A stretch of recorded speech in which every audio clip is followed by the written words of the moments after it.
You're listening to the Armchair Cricket Podcast.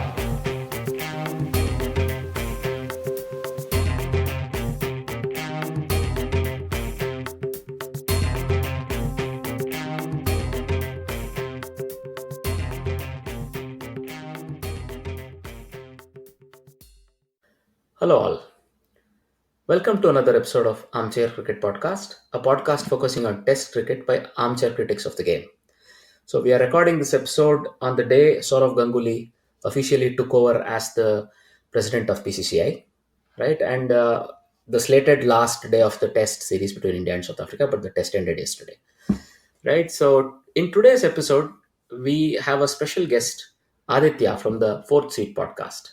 Hello, Aditya. Welcome on the Hello, podcast. hello, and thanks for having me here. Yeah.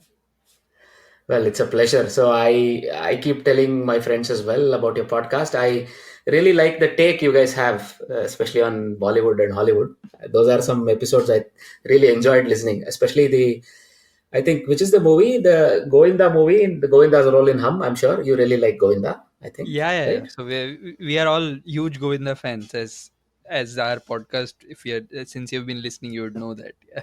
Exactly. So But also, I think Rajkumar and which is that film? I think that is Kranti. Tiranga that you're referring to. Yes. Also another That excellent film, right? Tiranga is like a annual ritual. So Oh wow. watching Oh, Tiranga on Republic Day is all people have had to do. In the last 20 years, I think everybody has watched Tiranga every single Republic Day and Independence Day. That wow. qualifies you to be a true Deshbhakt in India. All right. I should probably start some of these rituals for myself, no? Yeah, because So I know in American homes they have this like Christmas movie always like that. So we should yeah, also. in India, you should have like these really bad movies which should become a Hmm. ritual. Like we have Uh, quite a lot of them. yeah, I am a fan of some of those excellent movies myself, like Gunda. I don't know if you've known of Yeah. 1998, E- e- right? Excellent movie. Yeah. And there's one more. Of course, there is a trio these days, right? The MSG movies. Yeah, MSG movie is the modern day Gunda. Exactly. So I mean, we should definitely mention it. It's quite Yeah, exemplary. I think So you've given us an idea. We should do actually an entire dedicated episode on MSG. wonderful. Yeah, I'm a big fan, by the way. Not only of his politics, of his movie making, also his satsang. So you could Yeah. invite me. I can come as a subject Sure. I think we have a sure specialist. shot guest. Yeah. All right. Now, getting back to the matter at hand, since this is a cricketing podcast and maybe people completely Hmm. lose track of it. So, otherwise, they might say, what podcast is this suddenly? But I hope you don't mind. Let's switch to what's happening in the cricketing world.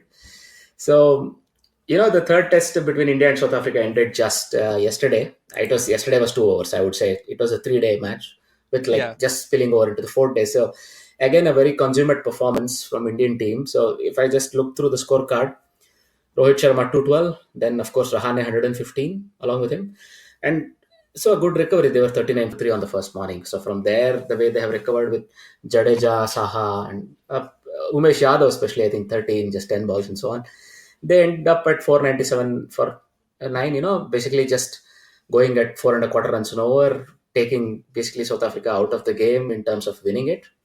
So this debutant George Linda, did a good job. I think he took 4 wickets. Also, Rabada was very good at the top, but then somehow he faded away. We'll probably get into the details shortly. But then South Africa were completely blown away, right? You had um, 2 innings, once 162, another time 133. I think you could see that they were eager to get on the plane. So Zubair Yeah. Hamza, who played in for the first time in this series, had a point to prove. He made a 62. Bavuma, who's under a bit of pressure, made 32, and then Linda again made 37. That was good. But in the second innings, there was not a lot. I mean, the top order had given up the ghost, and they had slipped to 5 for 36, and then 6 for They had already 67. taken their boarding passes in the second Pretty innings. much. I think they had already had it printed. You're absolutely right. Hmm. So and then a little bit of a drama with Dean Elgar retiring hurt based on a bouncer from Umesh Yadav, and then Thames to Brown hitting a 30. That was a top score at number 8, but it was not a lot, right? Did you see most of the match, or did you? I know you live in the US, right? Yeah. So maybe time zone wise. Yeah, I followed like a session here and there and mostly on highlights, but I followed it only when the Indian fast bowlers were bowling. That is the only thing I was looking forward to. And the day one actually is something which I followed it for the first time in this series. For the first hour or so, it felt like actual test cricket. when Wow. Rabada and Norke and Lungi Ngidi for a very short while, it Hmm. felt like there was Test cricket going on for a very brief while. Right, right, right.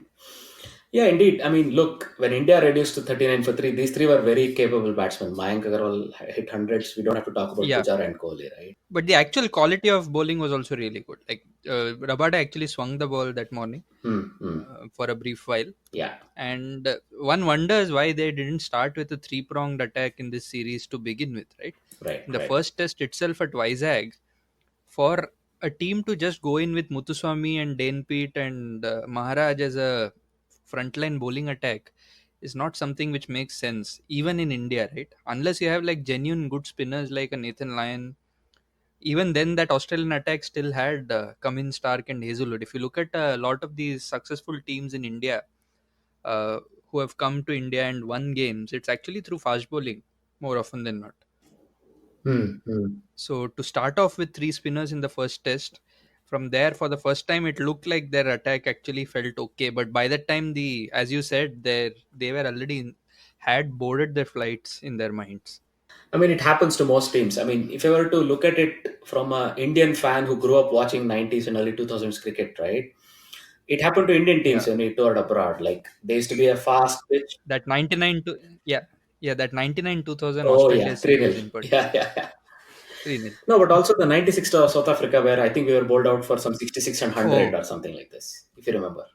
yeah, but at least in that series, the third test was still okay, right? Yeah, yeah, yeah. We should have won that third test. Azhar If not for counterpunched, I the remember, right? But then, Yeah, at least we used to have like that one inning, like that Azhar Sachin partnership at Cape Town exactly, exactly. comes to mind. Yeah, Well, I mean, it looks nice, but at least from an Indian perspective, when you look at the stats, they are overwhelmingly in favor of the Indian team on in every facet, right? The number of runs averaging per wicket, the number of runs or average per wicket taken, wicket given, everything is completely one sided. But do we talk about how the pitches were? I mean, the pitches were actually, for a change, they were not like, pretty good. yeah, they were pretty neutral, I would say. But I think for the last three Hmm. years, right? So what I have observed is ever since the 2015 South Africa series, which was really, really pathetic quality of wickets, right? In that series, they were dust Yeah, yeah, bowls then. But since then, more often than not, in the wickets in India have been quite good, right? Except for that one wicket at Pune, which we yeah. lost that game, ironically. Apart from that, I remember like a couple of good wickets in that Australia series. Dharamshala was like more an Australian wicket than India.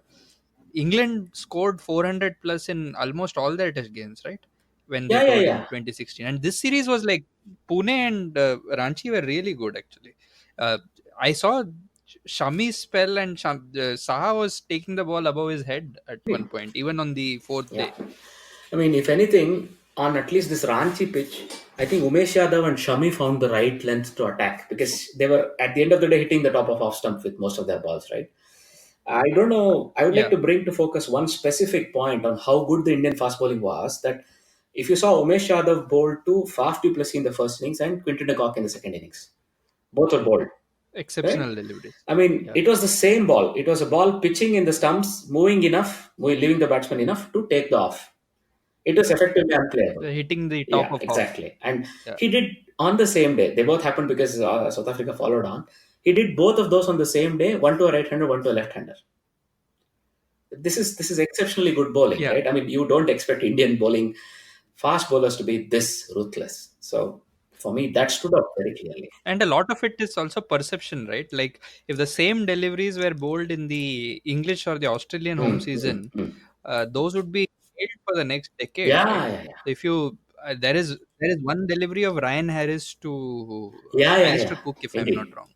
Like, and if not better, these deliveries are as good, right? But just that the games are being played in India, in Ranchi and Vizag and Pune, that they don't get hyped up as much, and it's just the general perception also Hmm. that Indian domestic cricket would always be spin heavy. It's just a perception, Indeed. I No, feel. you're right. You're absolutely right. And it makes sense. I mean, I don't go for ball of the decade, ball of the century sort of stuff because in any given series, there would be one or two of those very, really good balls. You E- could always count that. I mean, unless you're exactly. talking of ones, pitching outside leg and taking the top of off, turning 4 feet sort of balls. Even that, right? Don't you think like Muralidharan during the course of his career wouldn't have bowled any such He deliveries? has. It's just that where the cricket is played, rather than what the actual delivery is, which decides whether it gets labeled as the ball of the century. Indeed. Because a lot of the folklore is heavy on wisdom Of course. and how they rate innings and deliveries, You're right? absolutely So right. the British and the Australian media actually controls the narrative in some sense. Mm-hmm. Now it's like who gets to say it first that gets repeated First, often. because So Wasim Akram's delivery to Rahul Dravid, for example, in that Chennai test, yeah, or it is as good as a delivery as any, right? But it never gets referred to in the same sentence. Like of most of course. it would be from the Ashes or from the Australian or English home seasons at the very least. Very rarely there are some balls that are given credit. For example, Ishan Sharma bowling to Ponting in that spell in Australia, if I But remember right. even then, that cricket happened in Australia, right? That's what I'm Ah, referring to. good point. Good Like point. Yes.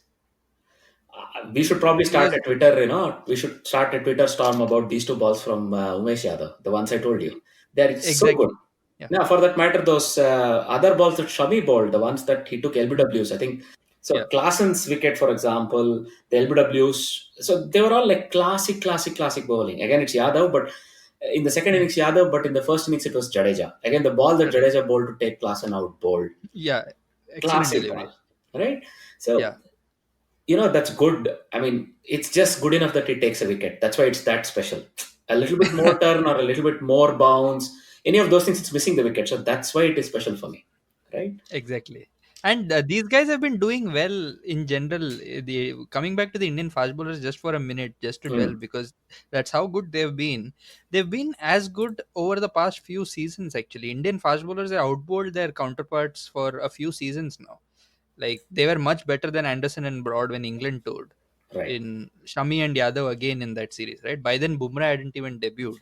So Mm, people mm, forget that Yadav played through 16 tests in a row in India, and he was the only seamer to actually last that long, and he was fairly successful in that season too, in that 2016-17 season where he played a lot of home tests. right, right, right. They don't get enough credit, that's what I mean, yeah. No, Umesh Yadav is actually an exceptional bowler in Indian conditions. It Hmm. sort of probably goes away into the background because it's spinners taking a lot of wickets. But Hmm. many times when there was only one fast bowler called for, he used to be the bowler in the Yeah, 11, right? and they have And to do the dirty job, right? Like the exactly. hard yards. No, they relish doing it. So they are given like a brief. You are going to bowl 12 overs a day. Shoaib Akhtar keeps repeating this over and over, so it's stuck in my Hmm. mind. 12 hours a day, 3 spells a day, or 4 spells a day of small 3 4 hour spells. You have to go like give your heart out. You have to go do your best there, right? And Yeah, give me 2 wickets. I yeah, don't care how many runs you give because the rest of the day I have to patch up the run rate, right?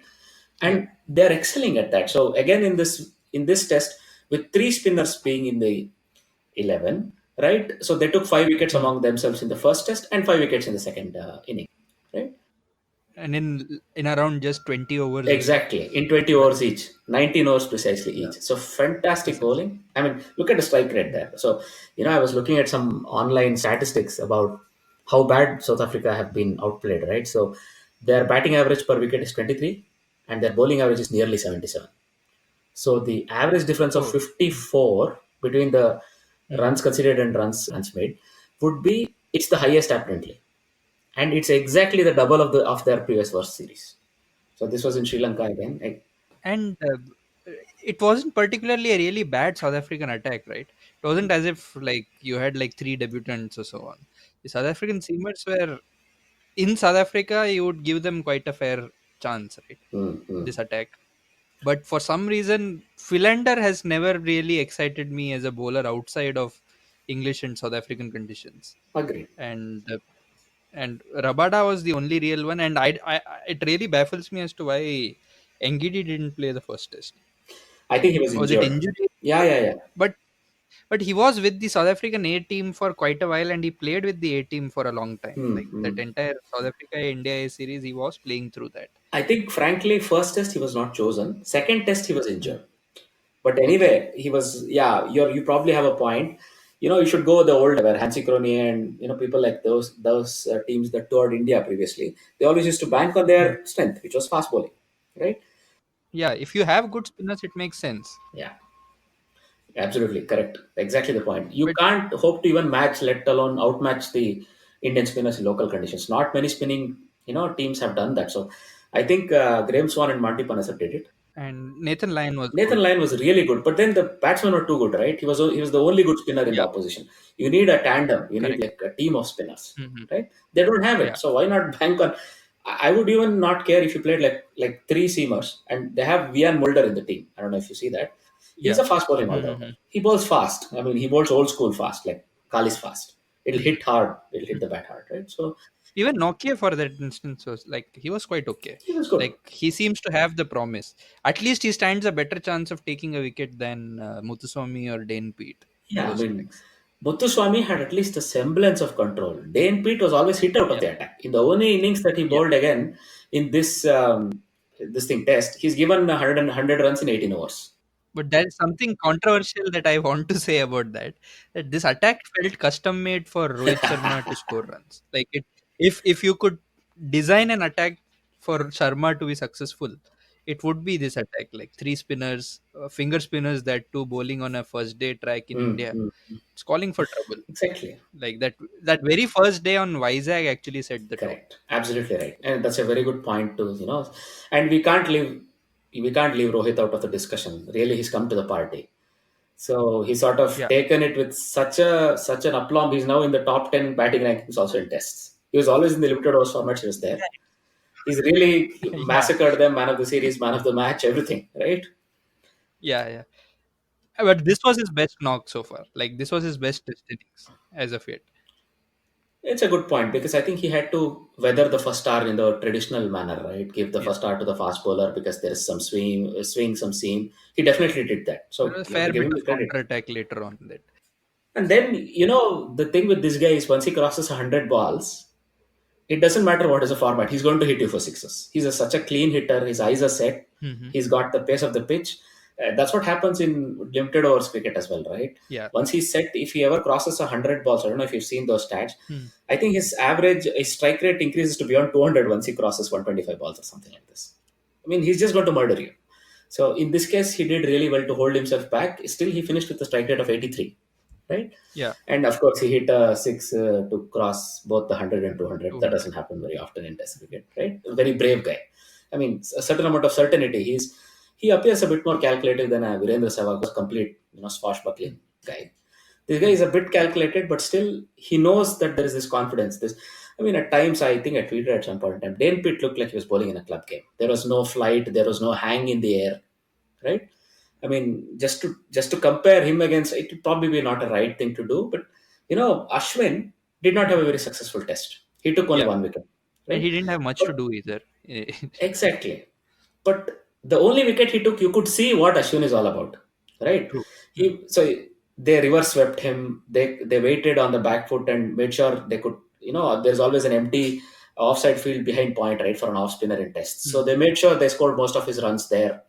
So, but then when a tailender came, he also slogged him straight. So Ashwin Yeah. is like, you know what? Wait, the ball goes higher, the ball goes slower, and it lands half a foot shorter. That guy Hmm. does the same thing. It goes into points hand. Hmm. I didn't see one time this kind of thinking that guy is running in bowling, he's bowling flatter, he's bowling fuller, no matter what, there is no dip, there is no flight. And what I saw, I think in any case, in Indian conditions, Jadeja is very, very useful, right? True. He doesn't look to turn the ball a whole lot, but then he turns enough, like half a bat width or one bat width. That's more than enough, and he beats the bat or he gets the results, right? Yeah. Jadeja was more effective on this pitch. That was Yeah. very interesting to see as well. The moment the wicket is breaking up, Jadeja is the better bowler. On Yeah. a more flattish wicket, like beating the batsman in the air, I think Ashwin has more there. Hmm. Good Because point. Jadeja is like somewhat like how Kumble was on these wickets which are breaking up. Like Kumble would suddenly become unplayable the moment, and of course, like Kumble doesn't get the due credit because in the latter part of his career he was effective on all wickets in general. Exactly. Exactly. No, he matured into a beautiful bowler. Yeah, and he had the flight towards the end, just that he never gets credit for that. I think he always had the flight. He always had the floor. He never He, used it because he just yeah, saw the way to take wickets was this. That's it. in the fag end of his career, Kumble was actually getting wickets using his googly. He actually used to turn the ball towards Indeed. the end. Indeed. And Jadeja is very similar on those wickets which are breaking up, like LBW and Bold. Hmm, hmm, hmm. Ashwin, I still feel would be the better bowler in flatter conditions. Uh, but I think it's a huge headache for Kohli now to pick the side when they travel overseas. Well, he's anyway keeps chopping and changing, but results are getting delivered. He's the winningest Indian captain, and we talked about it Yeah, in the previous episode. He has a good chance of overtaking maybe at least Steve in terms of number of wins, if not how quickly those wins are achieved in. And he may even have a shot at what Graham Smith did, about 50 plus test wins, right? Only captain 50 plus test wins. We'll yeah. see. We'll see how all that But comes. in general, what do you feel is the like the biggest takeaway for India, like the biggest positive apart from the obvious ones, like not Rohit Sharma, for example, we all Yeah. would have all spent a lot of time talking about him. What I really saw was the ruthlessness that was on display. This Yeah, champion teams come to this. I think they have to go up many levels of performance and they achieve this ruthlessness. You saw this in the champion teams of Australia. I've yeah. never had a chance to see that champions West Indian teams in live in action, but I saw that ruthlessness. You can get them into any amount of trouble; they'll fight themselves out of there and get into a winning position, right? And even when if for some players we have to look beyond stats, right? For Hmm. example, like Rahane may not have the stats of a Kohli, but when it comes to a 40 for 3, 50 for 5 situation, he generally turns up those days. Like that is how Australia used to have like Damien Martin, for example. Good one. Martin may not have had the stats of Steve Waugh, but he was generally effective when it came to these really Oh, battling situations and same stuff. with Lakshman, right? So he used to Lakshman, not yeah. play a lot when the team was doing well. He used to play when the chips were down. Yeah, Lakshman was not your 200 for 2 batsman, No, no, no. basically. Lakshman was always your 100 for 4 Correct, when it correct. came to a rescue operation. So I think we have a few of these cricketers now. Exactly. And as you said, even in the past, we might have had similar records. Like during the Azharuddin era, we didn't lose a lot at home, but we Yeah, never were this ruthless. exactly. And we had like one mode of winning. Yeah, Yeah, it was like prepare a spinning pitch, bat first, make sure you put enough. They did this effectively. They won all three tosses here, but it didn't matter, right? The yeah. pitches were not those spinning like whatever graveyards. They were good. They were really good. Yeah, and one last word on Mm, Faf du Plessis. yeah, He looked clueless. He didn't look like he was in for a fight. yeah, For a guy who has played so much cricket in India in these last decade, yeah. he didn't seem like he had a clue about team selection. Seemed disinterested almost. Indeed. Now, in the end, I think he had become a bit jaded with all the. Let's say it's like a boxer punch drunk. Just he's standing on his feet. If you touch him, he'll fall down. It's literally like that.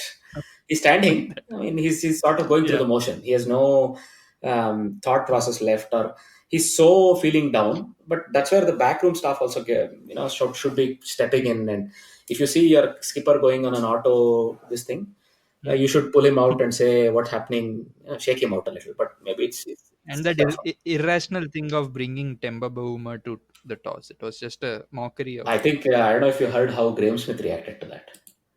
I Uh, think both these no. points. I mean, he was very Oh, ruthless. He said, "What is this? What is happening with South Africa? This is not the South Africa I built, or this is not the South Africa I represented. What happened?" First of all, he was very, oh, very critical about bringing Temba Bavuma to the toss, and it's like you're already going there with a defeatist mentality. Why don't you go there and call? It's fine. You lose. You lose. You take it forward from there. Why do you need somebody else to sort of deputize for you? If you've done badly, you've done and badly. to You be have really a honest, chance. even if they had won the toss, I don't think things would have They would have changed. been all out for 250 probably. But yeah, Yeah, it's a at this point in time a theoretical discussion. But nonetheless, you're probably right. If doing what the pitch was doing, maybe the Indian fast bowlers would have blown them away, right? Given how they've yeah. bowled. I mean, the last takeaway for me, the good takeaway for me would be Riddhiman Saha being trusted above Pant and him actually repaying the Mm. team. I don't know if you saw it that way. I thought he did a fantastic job behind the stumps. Yeah, that is, I agree with that. Like I think a few of those takes that won't be talked about a lot, Hmm. given how much the wicket keeping is not seen as a youth skill Right. generally. But I think some of those takes were breathtaking. That last catch he took, that on the Good final point, day man. Good point. of De Exactly. Bruyne, I I was think. about to bring it up. Excellent. those are like very really really hard takes, and Saha does that like day in day out. It was at his boot laces. Yeah, He took it very comfortably. He was just following the ball so cleanly. yeah. Most keepers it would have just deflected off and gone for a bye or something. Exactly. So Saha does that like day in day out in Mm. general. But sadly for him, like I don't know how much cricket he has left in him in general. Yeah. Because if and in some level it is unfair to Pant because this was the only format where Pant actually really did okay Yeah. Yeah. with the bat. Yeah. Of course. So I don't know. That's a mess. But I think Rishabh Pant has a lot of time. So He is the coming man as far as keeping goes. He is the coming man. I don't see anybody like Sanju Samson or Ishan Kishan, somebody mm, leapfrogging him mm, at this stage at least, right? But Saha, yeah, if he has two good seasons left, Saha should be given those 2 seasons. That's my opinion. yeah, I agree. I agree. He's also like the more safer batsman in some sense. Nah, I mean, yeah, he's 24. In this case, there was no win for him. Whether he made 24 or Yeah, 64, it wouldn't have mattered. yeah, But I would say he has a bit of that Vijay Watling in him. When the chips are yeah, down, yeah. he's the other extreme like crisis player left on the planet, I would say, in the New Zealand keeper. No, a situation where I would have in the last year or so where we actually could have done with a Saha than Pant is that run chase in Southampton, if I'm Good not one. wrong, Good point. where Yes. actually Pant came in, he slogged a Yeah. 20, and we didn't have too many to get right. You had, I think, if Rahane or Kohli, one of them were batting. I think Rahane was batting with Yeah. Pant, right, at Yeah. that point, where the Pant then just slogged and got out for a slog to mid on or something.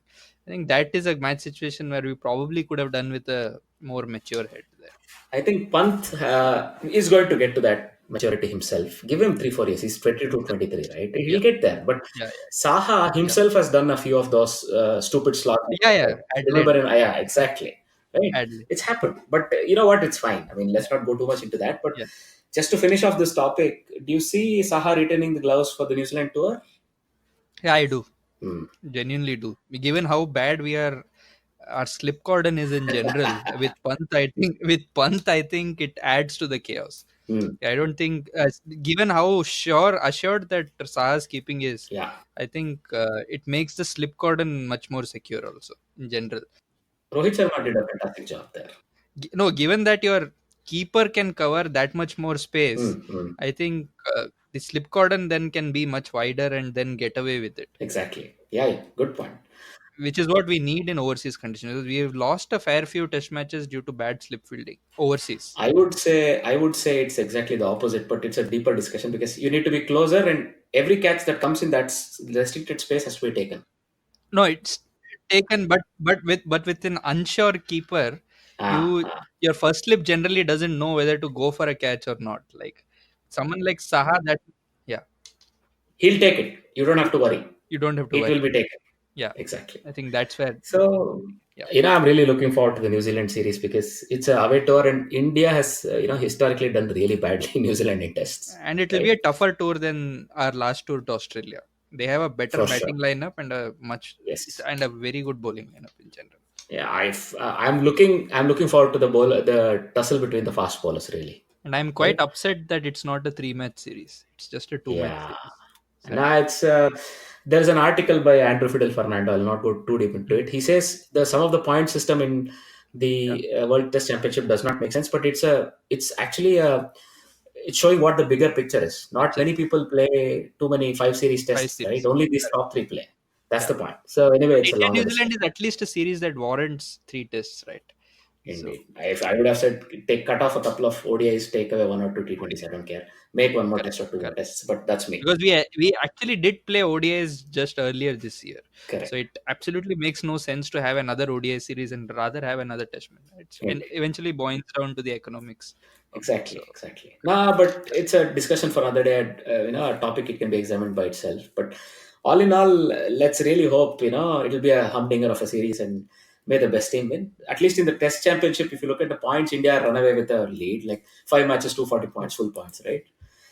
yeah, So they are like miles ahead of the next best team. But it's New Zealand 60, Sri Lanka 60 are the next best. But Australia and England, who yeah, each have played five matches, have only 56 points. So that's a big difference. But let's see how in a year's time how it will look. Because that will give us a good idea who could win the championship. So Yep. going forward, the World T20 qualifiers are underway. There have been quite a lot Yeah. of competitive matches because we live in Netherlands. I would like to quickly summarize that Netherlands is right now on top of Group A. They beat Singapore today. It was a sort of a one-sided match, and they were able to comfortably beat them. And then from there, they have a good chance of making it to the World T20 as things stand currently. But I think you have some more interesting observations about this tournament. Yeah, so in general, Hmm. I usually look forward to Yeah, associate cricket. So Papua New Guinea, for example, is a team which I'm actually following of late. Is because given that you generally associate like second tier cricket with a lot of expats, but teams correct. like PNG and even Yes, Netherlands, yes, for that matter, have a lot of homegrown players, right, which often doesn't get recognized. yes. Like even Nigeria, for example, is full of homegrown cricketers, and and he- and Hmm. given that even in football, if you actually follow the Correct. qualifiers and stuff, a lot of these Asian teams actually have experts. Like if Middle Eastern countries do not have, they have a mix of both expats and homegrown footballers, for example.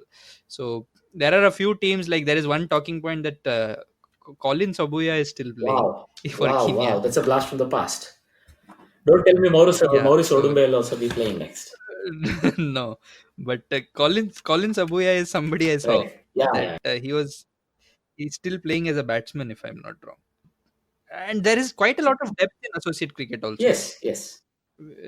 This is as generally when we talk of associate cricket, our mind casts back to the '96 World Cup or something like that, when the quality was quite poor. The gap was really big, right? With UAE in that tournament and Sultan Zarawani, right? The Oh, yeah. The guy who guy challenged who got Alan Donald and got Alan it on the Donald, head. right? And got Yeah. it on the head. Quality was pretty bad then, but these days, even if you look at associate tournaments, be it this qualifier or the 2019 World Cup qualifier, the 50 over World Cup qualifier, was quite keenly contested. I think we had every team beating each other. You had Scotland almost knocking out West Indies from that World Cup. They were actually hard done by a few bad umpiring calls, and there was no DRS in that series, which Hmm, tells you hmm. how short-sighted ICC is. If ever there was a time to expand your marquee tournaments, I think it is now. Right. And instead of going the expansion way, we have gone the other way and shrunk our World Cup. Well, look, I have a couple of points there. So, first of all, we are headed in Yep. the right direction. We are not going as fast as we would like. So, Yep. it is still very much money controlled. Economics still plays a very big part in. So, I was reading an article where, in the same article about, the point system from Andrew Fidel Fernando, he says, whenever teams tour Sri Lanka, they have only two Hmm. profitable teams. One is India, the other is England. Hmm. Even when Australia, Pakistan tour, they barely break even, right? Hmm. South Africa, Australia, Pakistan. So that is the reality. So this, if that is the case, given the number of matches that can be held, would every board be able to actually hold those matches and forget turning out a profit? Will they even break even? That's the problem, right? No, but I'm not talking about the regular calendar even, right? So, say you have like these many teams in this. This is the final round of qualifiers, right? So then you have another ladder below, right? So now that they have the ODI championships, that is a step in the right direction. I think Netherlands is a part of that ODI championship, if I'm not wrong, Yes, right? yes, So I yes. think It's there now. Netherlands is the yeah is the so I think every team has to play the Netherlands over the next 3 years or so, if I'm not wrong. So I think you have Pakistan touring Netherlands next year. So that's a step in the right direction. But what I feel is that Hmm. the ICC should bite the bullet for just that 1 month or 1.5 months during that World Cup or World T20, and just expand those tournaments. Like at least having a 3 or 4 more slots Hmm. wouldn't hurt, right? You'll have to look for a different format. It cannot be this all league format that we had this year. And you can probably Yeah, have like something ideal would have been like either the 99 World Cup format. You can have like two groups of 8 or 7, and then have the Super Six, which gives you the best of both worlds. You have like all the big teams going through, if at all. Or even that 2007 format was not really bad. You had like 4 groups of 4, but the fact that India and Pakistan got knocked out is what turned them off that format. all the teams got too few games. You had to make or break within 3 games or something, and that was not enough. In the Yeah, first round, right? But once you went through, then you had the entire Super 8s exactly. for yourself. Then you had like the whole league. So I think 10 teams for a World Cup is too few. Given I am talking about it from the perspective of an Right. associate nation, right? So if you are a Dutch cricketer or a Scot cricketer or an Irish cricketer Hmm. for that matter, what do you have to look forward to? Like these guys might have like really short shelf lives as a international Right. cricketer, and if you miss out, if you have just one slot that you're fighting for, and you're fighting for that slot with the likes of West Indies and Right. Afghanistan, then there is very little shot at you playing the World Cup. Then what keeps these second tier cricketers going actually? That's my worry. Like Ryan Tendo could have played like probably one more World Cup had they had more slots. Uh, you might lose out on really good cricketers, and you might lose out on an opportunity to inspire these nations and the next generation of cricketers in these countries. That's my worry. Yeah, it's a very good point. So I somewhere I read online that it there could be a plate Hmm. league, like some more teams playing either international ODI cricket regularly among themselves, or even Test cricket among themselves at a air quotes lower Correct. league, right? So that's fine. And then you every Test championship cycle you give two teams a chance to get promoted and two teams to be relegated. Like the Premiership kind of a model, like relegation and yeah, promotion. It can happen over 3 years if required, or Yeah. 4 years. For ODIs, it can happen every World Cup cycle, and Test, it can happen every Test Championship cycle. That's something that can still be thought of. But the problem is what I tried to tell you earlier about the operating costs, Hmm. right? And the moment these individual cricket boards start generating their own revenue, that's when all of these is possible. Because even in the top 20, right? uh, like the second 10 teams, not the top 10, but the second 10 are all sort of kept alive by Hmm. ICC through funding. But that might be a short term thing, right? Like in the short run, I think the ICC will have to bite the bullet and take some losses. Because otherwise, in the long run, it becomes unsustainable.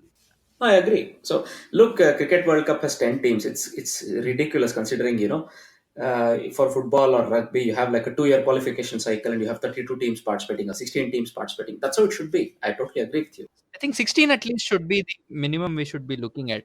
And I think current in they cannot even have the argument of cricket not being competitive, because in the 2015 World Cup, associate games were closer than the matches between big sides. So I Yes. don't even think that argument. Was it not in the Asia Cup recently where Hmm. Singapore came very close to upsetting Hong Kong. India? Hong Uh, Kong, sorry, Hong Kong came very right. They came very close to upsetting India. So India Hong Kong was closer than India Pakistan.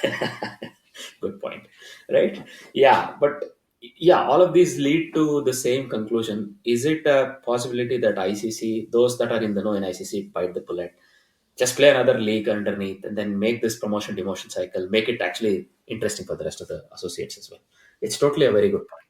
My argument is that even about when it comes to financial viability, having more teams, biting the bullet in the short run, and then having more teams in the fray will actually make for a much more lucrative World Cup or Champions Trophy or whatever in the long run, at least in the T20 format. Yeah, yeah. In the T20, look, every team that is recognized by the ICC, it plays an international T20 these days. Yes, So around we are 100 going plus nations. Yeah. exactly. So we are headed in the right direction, right? So Mm. I'm hoping the same, let's say the concession is given in the ODIs eventually and also in tests. And, Yeah. in a couple of years, 3, 4 years down the line, who knows, we may actually see what we're talking of a plate league that is played one level lower, right? Yeah. Let's see how S- that goes. Exactly. All right. Going further, if you were to look at some of the news from around the world, let's start because we've been talking of tournaments. ICC has approved a new 16 tournament in the next sort of planning cycle starting in 2023, Mm. and BCCI is not happy about it. Did you read this or did you? But what exactly is it supposed to replace? So what? Like, is it a Champions Trophy of some It's kind? like a Champions Trophy. It's like a Champions Trophy, but it's so ICC is targeting holding one international tournament every year. So Hmm. instead of going for like two T20s and maybe one World Cup in one 4 year cycle, they want to make sure there's at least one international multi tournament trophy every year. So because of Hmm. that, because many countries who are not earning a lot when bilateral tours happen, they are looking to earn through these sort of ways. Okay. And Okay. BCCI is not happy because for them bilateral tours are equally lucrative, in fact, but more lucrative than a multi-tour World Cup, multi-tourney World Cup, and they want to see that the FTP or the Future Tours program is honored even beyond 2023, right? Hmm. So this is the fight that's happening. Without getting into the specifics, I'm very curious as to how it will go when Ganguly, who's now been confirmed as a president-elect or is now taken over as a president, right? How he will actually handle these sort of situations from BCCI perspective. Do you have any thoughts on that? It's an extension of what we are talking about now, right? So having a 10 team World Cup and then having a 6 team Champions Trophy or whatever doesn't make any sense, because you have to have some differentiator in terms of what product you're offering, right? So since you have elitized your World Cup itself, having a shorter, I don't know what purpose that will serve, because uh, at least for that you should have like a knockout tournament or something to Hmm. differentiate it. And in fact, I look at it the other way around. Like, I don't think bilaterals will continue to remain as lucrative for really long time, given how many different alternatives people have in terms of entertainment Right. even in India. I think the next generation will start looking for context in their No, international cricket. You cannot really have a random 5 match Sri Lanka one day series and expect to make as much money correct. anymore. No, that's going to come a bit later in the subcontinent, I'm thinking, because look, it's the way football has gone. There are Mm, Premier Leagues everywhere, and there are international mm, multi-team tournaments. mm. There's nothing in between. Yeah, in fact, I feel even things like the Asia Cup is a lot more exciting than actually watching randomly a bilateral between India and Bangladesh or India and Sri Lanka. In Look, fact, even from the cricketer's point of view, right? hmm, You really do not test them. So this is something we spoke about in on our podcast in the past with Amar Naqvi yeah, from the podcast. So Karachi Khatmal. So we were talking about this in our episode once about say when it comes to an international cricketer these days in one day cricket, you have bilaterals and all of a sudden you have the World Cup knockout situation. So you generally do not get a chance to test out your skills under high pressure knockout scenarios, right? I'm not talking about those IPL or any of these T20 leagues. I'm talking about international cricket in general. hmm, As compare this to the 90s or even the early 2000s, say Yuvraj Singh for that matter. Yuvraj Singh, when he played the 2011 World Cup quarterfinal, had actually played a fair few games under knockout situations in international cricket in the past, be right. it the NatWest Trophy final. So at least that context of playing in a grand final or an ICC knockout like situation, I think it adds to a player's uh, temperament under tough situations. I feel for guys like Kedar Jadhav or any of these middle order batsmen in India, because they generally Hmm, in bilateral situations you either have like, given how easily we win games these days, like 4-0, 4-1 at the most in any of these 5 game series, either they get like a dead rubber to play in, or they are playing in like some pointless very easy situations, so they have nothing to gain out of that. I think at least a try series should be the bare minimum. I mean, you see this being replicated in the associate cricket where tri-series or pentangulars or quadrangulars are held regularly, where most of these teams at least get Even in elite practice. cricket that was the case, right? Like even in the top tier cricket, Yeah. we used to have quadrangulars and in fact the most memorable tri series that you can think of, the tri series in Australia used to be a big part of the calendar. Even they have moved away Now from that. it's got to do with financing again, but I think you're right, it'll probably go back to that in a couple of years. I dare say this subcontinent we may see it a bit later, but I think Hmm. most of the world is going to move on to a multi-team quadrangular, pentangular sort of tournaments in most cases, and these bilateral tours may reduce. Right now, BCCI is resisting it, we Because see it, but yeah, who knows? because context is what will keep cricket viable, and if you do not have context, your bilateral series absolutely have no meaning for a large part of it. Indeed.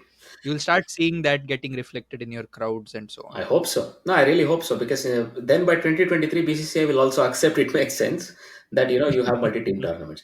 But for me, the six is too less. But again, let's not go into that. So for me, let's see how they decide which will be the teams participating. Let the rest of the details come out, and maybe we can have a detailed. I'd actually, if at all there is a tournament, I'll actually want like maybe a larger tournament, say a 12 team tournament, but a knockout, Yeah, like yeah. the 2000 ICC knockout, something like Ha, that. ha, ha. That will be a fun tournament to watch, like Yeah, every game being a knockout, that'll be a good one too. Then make it 16 and keep it a knockout. Draw, draw. and keep it that way. Exactly. Then that will be a short tournament, but gives an opportunity to a lot of teams. You have to differentiate your product somehow, right? Indeed, let's see how that goes. Now, going ahead, we've heard that Ganguly has been inaugurated as the BCCI president, and he's already had to tackle some very interesting questions. Did you get a chance to follow this? Yeah, in general, but I've just been seeing the posturing that he has been doing so far. So I, we have a lot of hope, but let us see like how much of it is practical, given the 9 month duration tenure. I do not know how much he can achieve, sadly. That's a very interesting problem, so we'll have to see how they tackle that. But maybe he can be given some sort of an extension or something. But in his very first press conference as the president, he was asked some very tough questions, and he sort of handled them with some amount of aplomb, you can say, because he was asked about Dhoni. Dhoni was the captain when Ganguly retired, and Ganguly said it'll be Dhoni's pick when he'll want to go, and he'll want to make that happen in a very smooth way. Also, he was asked, yeah, what about the revenue sharing? And he said that will have to be revisited in the upcoming meetings as well. Apart from that, Mhm. He himself was given a conflict of interest notice, of course, right? So let's see how that is going. So maybe we'll see if he's able to fix a few of those Mhm. things, or maybe take it to the next step. It's not going to get fixed. Those are systemic faults, but we really hope it slowly, comes out the right. Yeah, I think Shekhar Gupta or someone had did Yeah, a yeah, yeah. Cut the clutter. thing on this conflict, cut the clutter on this conflict Yeah, of I heard interest it. thing, right? Some of it is like impractical, as he Yes. says, because if you're looking for really good people, you will struggle to find them not being in demand. Right. So I don't know how that is going to be tackled. That is one of the many reforms in the Loda committee which do not seem very practical. They've just gone for what is just. We don't care. But Yeah, in usually it's results. The people who drive the results that matter, right? yeah, yeah, yeah. So that's a very good point as well. So, okay. Now, just let's run through some of the other interesting news that has happened since our previous episode. So, first of all, in the ICC Cricket Committee meeting that happened last week, Nepal and Zimbabwe have been officially readmitted as ICC members, Hmm. right? So, that's a good thing. So, there is no chance that, Zimbabwe or somebody may lose the cricket and they may go the Kenya route. Yeah, in fact, that just when Zimbabwe was actually looking like they were getting back, because Hmm, just hmm. a year or so ago they had beaten Sri Lanka in Sri Lanka. I know it may not sound like a huge achievement because they had never done it in their history, so that is quite a big achievement, right?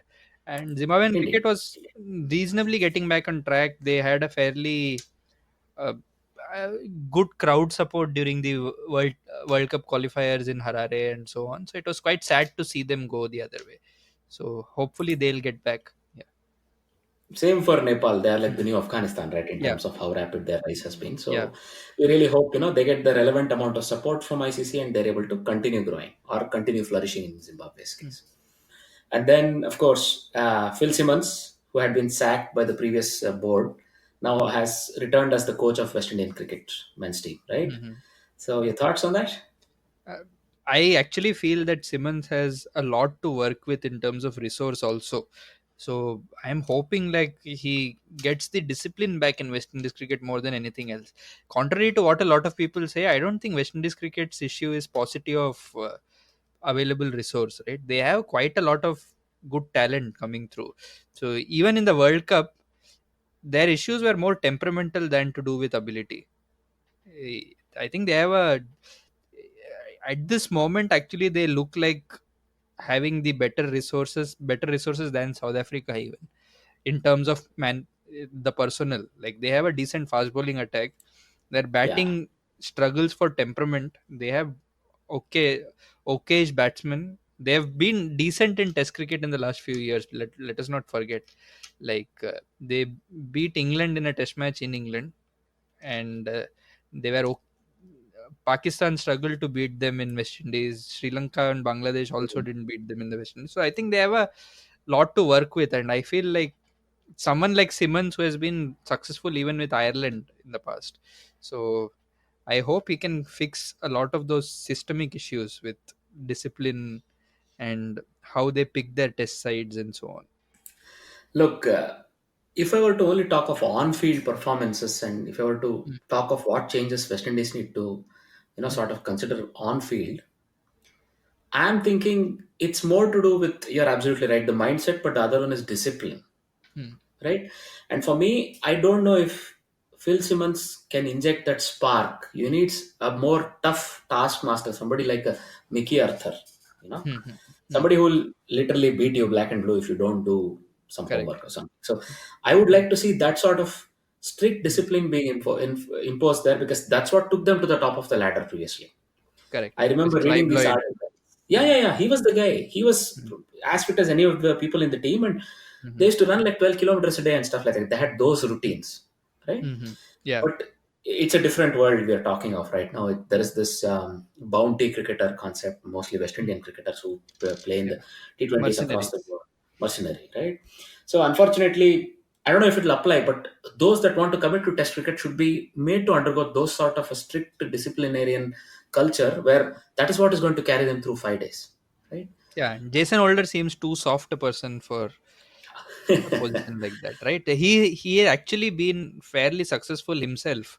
He's one of the better all-rounders going around, but that doesn't seem to inspire their cricket, Test cricket Yeah, at least. he did it for a while. He was able to get the best out of the team for a little bit. This year he's been faltering in tests.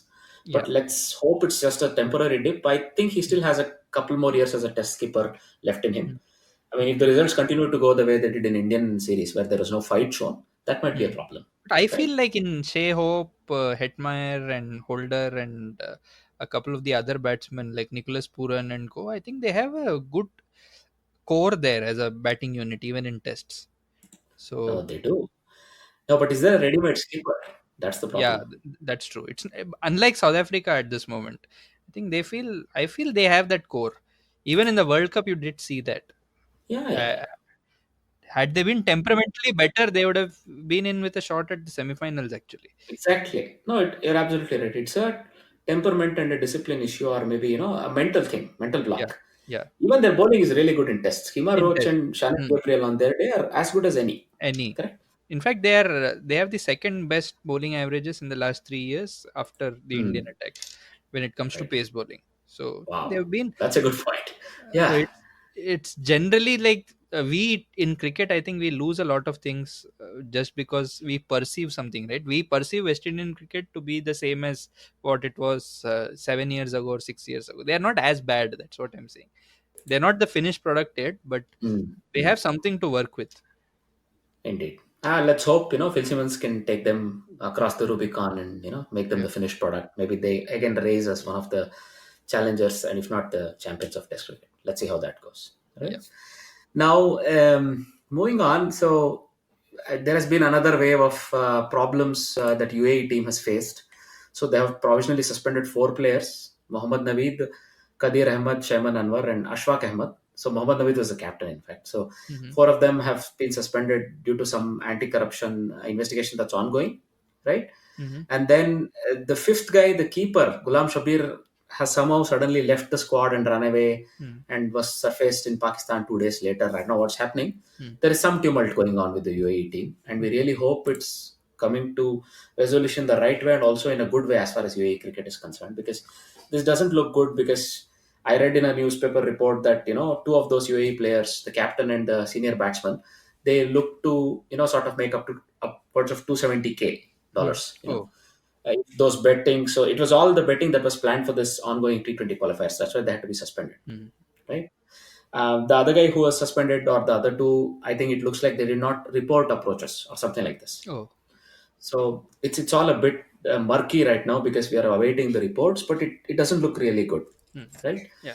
But let's hope it's sort of coming to a proper conclusion, and cricket moves on in a Hmm. nicer and a cleaner way. Yeah. Now, in Pakistan news, we see that the overhaul after the World Cup is sort of complete. Sarfraz has been sacked as a Test and the T20 captain. And more importantly, some interesting new faces have been chosen in the Pakistan Test and the T20 squad. Hmm. Did you follow this by any chance? So uh, I followed it through some of the Pakistani YouTube channels that you have. Like that is my daily source of entertainment sometimes. Uh, the Nice. the Rashid Latif, Shoaib Akhtar, And that entire crew, I think everybody has YouTube channel these days, right? I followed some Yes, of it Mohammad through that, Wasim. and they seem quite upbeat in general. Like there is this Yeah, yeah, yeah. Musa Khan that they are talking about. This Indeed, he's 19. yeah. Kushtil Shah, a Hmm. middle order batsman who's Hmm. 24. And then the Usman Qadir, son of the Ha, late great Abdul Abdul Qadir, Qadir. right? He's Yeah. been chosen out of nowhere, actually. In fact, 2 weeks ago, when they asked him, he said, how can we consider him? He's not played cricket in Pakistan and so on. And suddenly he's been chosen. Hmm. Typical Pakistani way, Hmm. volte face without proper reasoning. But doesn't matter, right? Yeah. He's a talent. He spins good, and maybe he's not as effective as you don't look to him to be the next Mushtaq Ahmed or Yeah. Danish Kanaria or somebody, but Hmm. I think he's good, or even for that matter, Yasir Shah. Yasir Right? Shah. And I, then, I of course, I genuinely captaincy. hope they do well in Australia. Like I wanted them to put up Yeah, a yeah. fight at least. Yeah. No, they have been traditionally very good wherever their fast bowling can come good, Yeah. right? So I'm really hoping to see Mohammad Musa Khan, but they have enough fresh stock anyway, right? Yeah. There is this Mohammad Hasnain and there is Shaheen Shah Afridi. Shaheen Shah. Yeah. In these three or four people, they have the makeup for a very, very good test attack 3 or 4 years down the line. Hmm. So if anything, I'm really hoping these guys can absorb the experience and in 3 or 4 years emerge as the finished products that Yeah. can take Pakistan further for the next decade or so in the fast bowling. And it was about time they moved away from Wahab Riaz and co. Anyway. Yeah, yeah. No, Mohammad Amir has retired from tests, which From came as a surprise to most of them. But yeah, it happened. yeah. Right? Well, he Mohammad wasn't Riaz has stepped in. particularly effective either in tests Yeah, yeah, yeah. since his He comeback. wasn't as effective. Correct. I mean, they dropped a lot of catches. This is a Hmm. debate for another day, but Hmm. it didn't look like he was ground shakingly good, like Yeah. that 19-year-old with all that promise. It Yeah. was not him. Right? Yeah. And the other thing, of course, the appointment of captaincy. So Azhar Ali has been named the test captain. That sort of comes along expected lines, the most experienced player. Hmm. It was either him or Asad Shafiq, and sort of Azhar Ali has done this before, and probably, Hmm. he's also been doing it more consistently. So Yeah. probably it's him, right? But in T20, they have appointed Babar Azam. So that came as a surprise, right? I mean, why drops Sarfraz Ahmed from T20? If at all there is one format he fit in, I think it was T20. They Right. Babar as a one day captain would have still made sense. But Well, I mean, I don't think Babar should be given any leadership role at this stage in his career. He's still young enough, yeah. right? Hmm. Give him 3 or 4 more years, if possible, to just build his game, take it to the next level, like Kohli was able to do. Yeah. Become But equally good in tests and one days. Maybe it's lack of options, right? Imad Wasim is there. I don't know. I think Imad Wasim is not a favorite of Misbah for whatever reason, right? That's true. This is what I get to hear. But then that doesn't make good enough sense because at least Imad Wasim has certain amount of captaincy credentials. Babar has no captaincy credentials to speak of. Well, he did lead them in a T20 World Cup. Sorry, in a under 19 World Cup. That's right. That's But true.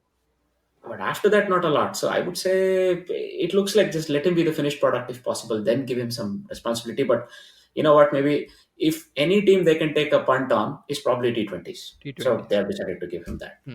Right. Yeah. All right. Going further, Gulam Bodi, the former South African cricketer, has been given 5 years in prison sentence, right? Because he has already been charged with corruption and he had already been proven to be guilty. Now the sentencing has come through. So it's 5 years of labor, hard labor. So this is the first guy who's got this, let's say, actually a custodial sentence, right, in 15 years. Because it was previously it was Hansi Cronier, 2000, not even 15, like 20 years, right? Yeah. So it's the first time a custodial sentence has actually been imposed. And in World Cup, in the World Cricket, if you look, this the last time it was, I think, international cricketers were Mohammad Amir and Amir. the Pakistani trio. Yeah. So it's a good thing. It's a good warning to those that were actually looking to Very do sort of. rarely you have an example of custodial sentences. Exactly. Well, so it's a good thing, and I hope we already discussed another such example where somebody was looking to do some spot fixing and so on. So we really hope these guys are deterred because of these things. The next thing, of course, is Bangladesh player strike. It was apparently 24 hours of strike. It's like one of those flus that come and go. I'm sorry if I sound a bit flippant, but it's like they went on strike yesterday and today they have retracted the strike. This is breaking news even as we are recording the podcast. So Bangladesh have called off their strike. So yesterday they Have their called a demands strike. been met? I think they have been given certain assurances. I'm not going into the detail, but all 11 points have been addressed. They had 11 points on the agenda, just like a team of cricketers. So all 11 have been addressed. I think 6 of those were purely financial, let's say financially motivated in terms of salaries and remuneration. So that has been met, right? So based on that, they are comfortable enough to, let's say, withdraw their strike. So, Okay. somebody asked Ganguly, that was one of the first questions they asked him once he took the press conference as the president. He said, no, no, they'll come. And it looked like his confidence was not misplaced. So the strike is over, and we really hope, this upheaval that they're promised happens, because in many South Asian cricketing Hmm. boards and even in governance in general, we see that, there is always some musical chairs that happen. Happen. Sometimes it's purely due to lack of better personnel, but sometimes it's just nepotism. But we really hope this is gone, and they're able to clean up the house a little bit and make sure the cricketers who are there earning, let's say, the earning people, they get good Yeah. Yeah. revenues, good Because Bangladesh remuneration, cricket is on the upswing now, so for hopefully, sure. yeah, I mean, their performance in the World Cup was a bit disappointing, but yeah, after that, they're coming up and up. So it's a good thing. So, yeah. you're absolutely right. So I'm also going to follow them keenly, how they're going to do in the longer formats. So And let's see. I actually feel tests against Bangladesh will be more challenging than South Africa Test series in Well, general. it depends on where you play it, but I wouldn't be that confident. But yeah, you're probably right. Because Bangladesh, I feel at the moment has the better batting of the two sides in You general. could be right. Like at least they are more confident about in Asian conditions. That's No, what I no. mean. In Asian conditions, they're definitely a force to reckon with, because they At the have. very least, you know that Mushfiqur Rahim will fight. So Shakib will fight. Tamim is back Shakib, in the team, yeah. right? So it's a That's decent a that's batting a lineup. decent trio of batsmen to build a whole top order around, right? Yeah, then you And have they'll always have Mahmudullah space and spinners. yeah, and Leighton So Das, and it's quite a lot of batting actually. yeah, yeah, yeah. No, but I don't know if you saw this. One of the bones of contention for the Bangladeshi cricketers to feel a bit miffed was, they have introduced a one wrist spinner Hmm. mandatory in Quota their. system of a different kind. Yeah. Yes, sort of, it really gladdens my heart, because I'm a leg spinner. I play in the local leagues, and Oh, it really, really makes me feel very nice. oh. If there is such a quota in every team, a leg spinner is guaranteed to either emerge with one of the players who's like bowling in the nets as a leg break bowler will come out and bowl in the match, or the leg spinner is automatically guaranteed a selection, right? But they had a weirder quota, which is like 140 plus K bowler or something like that, fast Where do you bowler. get those? Do they grow on trees or something? But how do you get that into every side? Like that's a constraint which is hard to fulfill. Yeah, So yeah, yeah. No, even how few of them exist even in international cricket. yeah, yeah. I mean, look, there is this joke, right? Even now, if you go on the Karachi Lahore highway, you Hmm. find fast bowlers growing on trees who can bowl Yeah. 140 kph. But maybe it's not true for every South Asian team, right? Yeah, even for So, Pakistan, it's not been the case in the last decade. Say exactly. They have, post Shoaib Akhtar, they have very yeah, few of them. indeed. That's a longer discussion. Maybe there may have been some mismanagement, or Yeah, there were people like, I don't know if you remember Bilawal Bhatti, who came and yeah, went. they're like on and off ones. Like I am talking Exactly. about, like they have not found anyone who's lasted 50 test matches at least, something of that. Yeah, yeah, for sure. Now there's been a little bit of mismanagement for sure, but anyway, that doesn't mean they had those match Yeah, winners. You're right. yeah. So let's see how that Okay. goes. So anyway, all in all, we're really hoping this strike is now put to bed, and Bangladesh will tour India as per the dates announced earlier. So we really hope all that goes ahead nicely. Right. Okay. Those are all the cricketing news for this episode. So now, if we were to quickly look at the trivia section. So the trivia question from the previous week was, what is the highest score by an Indian captain in Test match cricket? So any guesses, Aditya, before I tell the answer? It's Rahul Dravid and Rahul Pindi. That's an excellent one, but it's not. He was not the captain Two. there. He was not the captain in No, that no. test. Oh, okay. Another I stab thought at it? Ganguly sat. Oh, Ganguly was out from the previous test. Yeah, Right. that is true. So do you know then who it is? So Nah, it's a Kohli in the 254 he made. it's Yes. Kohli So in the that's the right yeah. answer. Surprisingly, we did not get any correct answers. And yeah, I really Oh, encourage our listeners to come up with an answer, even if it's right or wrong, it doesn't matter. Like, you made two or three very respectable guesses, so that's very nicely done. So we really look forward to some, answers from our listeners as well. So now, you know, India inflicted back-to-back innings defeats on South Africa in the ongoing series, or the series that just concluded, right? So the question for this week is, when was the last mhm. time India actually inflicted a back-to-back innings defeat, and which was the team that they did it to, right? So yeah, I don't know if it's something suddenly jumps out at you, Aditya, but yeah, let's see. I would really look forward to an answer from you as well once we have stopped recording, right? Oh, Right. sure. So as always, you could write into us to answer the trivia question or share your thoughts about how the podcast is going. So, for example, there is social media platforms using our Facebook page or on Twitter at Armchair Cricket Pod, or also other such avenues like whichever podcasting app you use, you could leave it there as a comment to that particular episode and so on. Right. So do write into us. It always keeps us going. It always gives us a bit of a fillip when we see feedbacks. Also, if you're using something like Apple Podcasts or Podbean, make sure you leave a 5-star rating if you think we deserve it, of course. So it'll be good because it'll really help us. So those are all the things we had to cover for this episode. So I would like to say thank you to Aditya from the Fourth Seat podcast for joining us. It was a very enjoyable chat, Aditya. Thanks. It was a lot of fun too. Thank you. So anything to plug?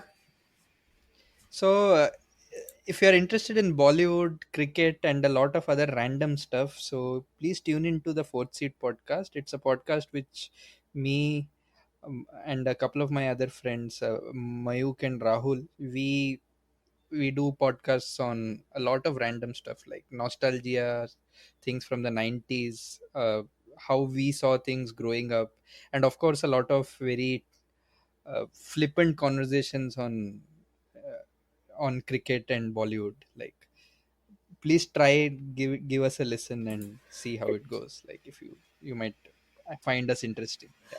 It's fantastic. So I can definitely recommend the podcast. So I heard the Bollywood Deshbhakti Sanskar, the podcast that was released on August 17th. I think it was an Independence Day theme podcast. I really, really became a big fan immediately, and I went back and binge listened to all their previous episodes. So I highly recommend this to any fans of people growing up in the 80s and 90s. A lot of what they say and what they're reflecting, even early 2000s, will reflect with you and sort of give you the same sense that you noticed while growing up, for example. So it's a very nice podcast to follow. So thanks a lot once again, Aditya. Yeah. Thank you. All right, to all our listeners, thank you very much and goodbye, and we hope to have your company in the coming episodes as well. Bye-bye.